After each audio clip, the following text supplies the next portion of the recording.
take it. And the cup is more than half full now. If you love him, you need to be right. So give her your love and the cup will full. Your sky could never gray. Doubt can wipe a smile away.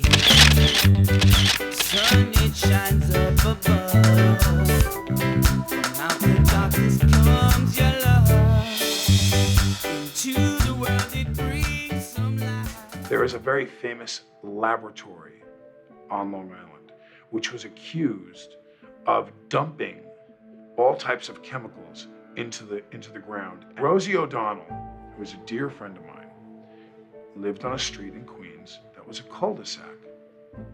And Rosie turned around and they did a study. The probability of you having a neighbor on either side of you and multiple neighbors within that cul-de-sac that had breast cancer were 500 times more likely than any other kind of street.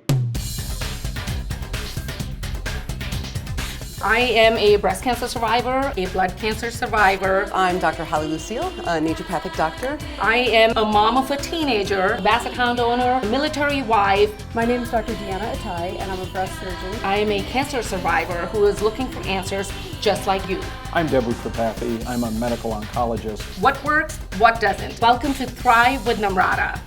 The question that I have for our wonderful panel again, Dr. Atai, Dr. Lucille, and Dr. Tripathi, air and water. We've talked so much about food on these shows, but air and water, the quality of air, the quality of water. We know that they're now calling some villages in China as the cancer villages. There's a place in India, in Punjab, in Bathinda, an entire area where there's a train, it's called a cancer train, that leaves in the morning to go from Bathinda to Rajasthan, where the next subsidized hospital for cancer is, and comes back in the afternoon. That many people in just that little area are affected by cancer. They're thinking it's Punjab is the 5 rivers. They're thinking part of it is the river saturation of toxins in the soil.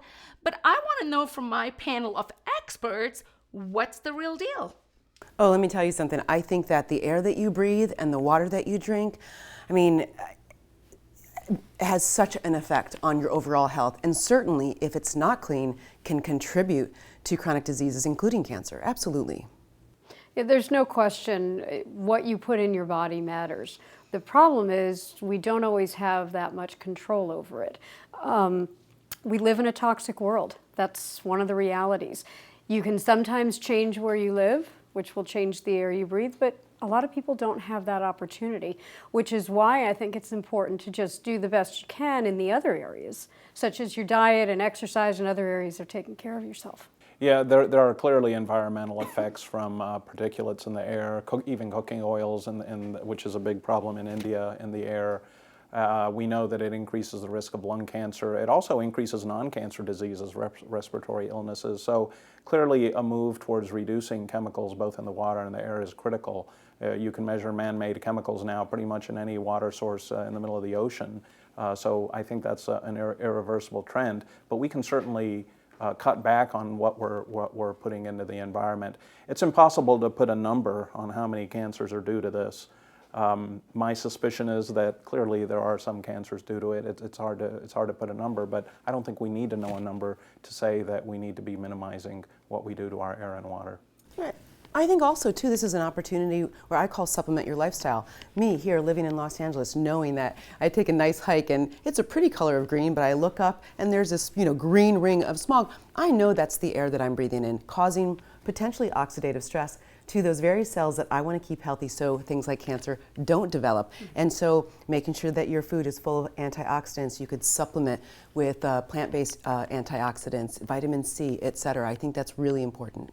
And we're going to be actually touching antioxidants and vitamin C in another episode, where some studies that have come out recently that show they work, and others say that they promote cancer. But we'll be talking about that in a different episode. What I took away from this episode is, sounds like there's a burden that your body has, total body burden. And while you can't control everything that contributes to burden in your body, what you can probably do is take away what you can control so you reduce your total body burden. And really, at the end of the day, you guys, you just do the best you can, and don't forget to thrive. We'll see you next week.